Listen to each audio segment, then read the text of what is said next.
Bom, pessoal, nessa aula nós vamos falar sobre números inteiros.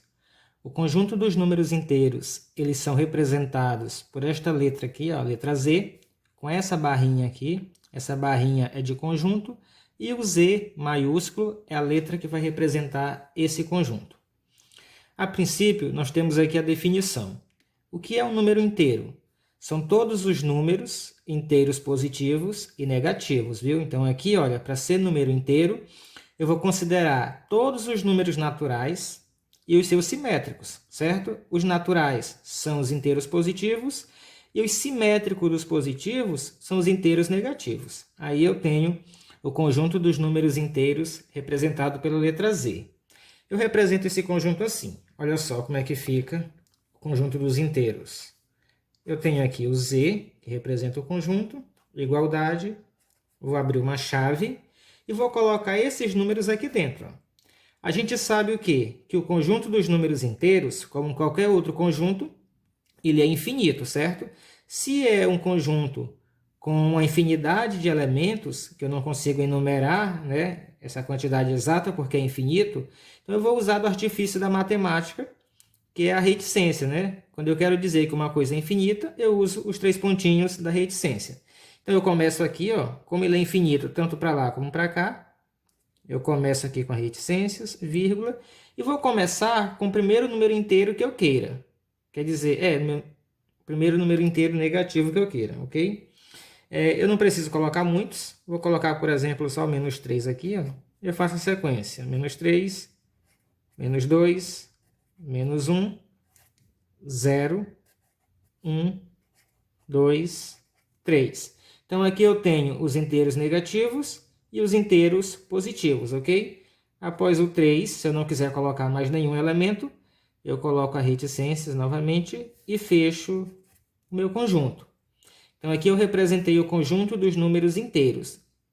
Eu tenho aqui todos os elementos, porque olha, do lado negativo aqui, ó, à esquerda do zero, eu coloquei a reticências. Eu estou dizendo que esse conjunto ele vai crescer infinitamente do lado negativo. E aqui após o 3, positivo, eu coloquei também a reticências, porque eu estou dizendo que esse conjunto ele cresce infinitamente para o seu lado positivo, ok? Então, o primeiro ponto é esse aí. Então, a gente pode também representar o conjunto dos números inteiros através de uma reta, ok? Uma reta numerada. E eu tenho aqui a reta do 0 até o 3. Após o 3 eu coloquei a reticências, porque, como a gente já sabe, né, o conjunto é infinito, então a reta também dos números inteiros ela é infinita. Só que aqui eu coloquei só a parte positiva, ok? 0, 1, 2 e 3. Eu preciso representar a parte negativa. Veja que a parte negativa está atrás do zero, à esquerda do zero. Então aqui, olha, eu vou completar a minha reta, puxando uma linha aqui para trás, né? E vou colocar meus valores negativos, ó. Lembrando que os valores negativos nada mais são do que os simétricos dos positivos, ou seja, são os mesmos números, porém com sinal invertido, né? Então aqui eu vou ter, ó, eu tenho o menos 1, depois eu tenho o menos 2 e depois eu tenho o menos 3. Essa reta ela também é infinita para o lado negativo, então após o menos 3 eu posso colocar só a reticências aqui. Eu estou explicando isso, né? Estou dizendo que ele é infinito tanto para o lado negativo como para o lado positivo. E essa reta representa isso aqui, ó, conjunto dos números inteiros Z, ok? Outra coisa que faz parte do estudo dos números inteiros é a noção de antecessor e sucessor de um número inteiro, ok? A partir daquela reta, a gente pode observar que todo número inteiro, ele tem sim um antecessor e tem também um sucessor, ok? Então, olha só, se a gente pegar, por exemplo, vamos tomar como exemplo aqui, vou pegar como exemplo o número 2, certo? O antecessor é o valor que vem antes, o sucessor é o valor que vem após o número, certo? O antecessor do 2 é o número 1 e o sucessor do 2 é o número 3, né? Bem simples. Se eu pegar um número, por exemplo, negativo agora, o menos 3. antecessor do menos 3 é o valor que vem antes dele na reta. Então, olha só. Se a gente olhar aqui na reta novamente, ó, olhando aqui a nossa reta, nós temos que o menos 3, o valor que vem antes do menos 3 é o valor que está aqui. Ó. Se eu crescer essa reta para cá, eu vou ter um valor chamado de menos 4, ok? Então, quem vem antes do menos 3 é o menos 4. Logo, menos 4 é o antecessor do menos 3, né? Então, eu tenho aqui ó, que o antecessor é o menos 4 e o sucessor é o que vem depois. Depois do menos 3, eu tenho o menos 2, beleza? Essa é a ideia de antecessor e sucessor dos números inteiros. Outra observação que faz parte do nosso estudo é os subconjuntos do conjunto Z, ok? O que são subconjuntos? São elementos que fazem parte do conjunto inicial, o conjunto maior, digamos assim, entre aspas, né? Porém, eu posso excluir desse conjunto alguns elementos específicos ou alguma característica. E esse outro conjunto, eu vou dizer que ele é um subconjunto do inicial porque ele pertence a esse conjunto inicial.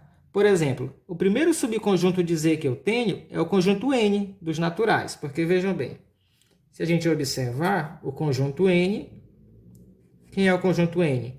É todos os números inteiros positivos, ok? Então, ó, isso aqui é o conjunto N. Porém, o nosso conjunto Z, que é o nosso conjunto dos números inteiros, ele vai abrigar tanto os positivos como os negativos, certo? Então, olha só, no conjunto Z, eu tenho, por exemplo, menos 2, menos 1, 0, 1, 2, reticências, infinito, né? Então, ó, os positivos, eles estão aqui dentro do conjunto Z. Então, nesse caso, eu digo que N está contido em Z. Então, N é um subconjunto do conjunto Z. Eu posso escrever assim, ó. Então, o conjunto N está contido no conjunto Z, né? O conjunto N está dentro do conjunto Z. Além do conjunto N, eu tenho, né, N contido em Z. Só organizar aqui para ficar melhor. Ok. Além do conjunto N, eu tenho outros subconjuntos de Z. Por exemplo, outro subconjunto do conjunto Z é esse conjunto Z com asterisco, certo? Quem é esse conjunto? São todos os elementos inteiros positivos e negativos, porém com a exclusão do zero. O asterisco serve para excluir o zero. Então, eu vou colocar todos os positivos e negativos. Começo sempre pelo negativo. Por exemplo, menos 2, menos 1. Como eu marquei aqui o asterisco, o zero está excluído, aqui não tem zero. Aí eu vou pular para o 1, 2, reticências, e eu fecho o meu conjunto Z. O Z asterisco é um subconjunto do conjunto Z, porque todos esses elementos aqui ó, estão aqui dentro. Outro subconjunto de Z é o conjunto Z mais, ok? Quem é esse conjunto Z mais? São só os números inteiros positivos. Então, eu tenho aqui, ó, 0, 1, 2, 3, 4 e assim por diante. Como é só os positivos, aqui não entra reticências, né? Porque o antecessor do zero seria o menos 1. Como o menos 1 é negativo, e aqui eu marquei o maisinho, então é só os positivos, ok? E um último subconjunto de Z para a gente ver aqui é o Z menos. Então, você já sabe, né? Quem é o Z menos? São apenas os números inteiros negativos, né? Então, como é os negativos, eu começo aqui, ó, eu não vou colocar todos, porque é infinito, reticências, e eu coloco alguns, por exemplo, menos 3, menos 2, menos 1 e o zero para fechar o conjunto, né? O zero é o elemento neutro, ok? Então, fechou aqui, ó. Então, aqui eu tenho o conjunto dos números inteiros, eu tenho os subconjuntos dos números inteiros, ok? Então, esse aqui, ó, é o nosso estudo sobre números inteiros, beleza?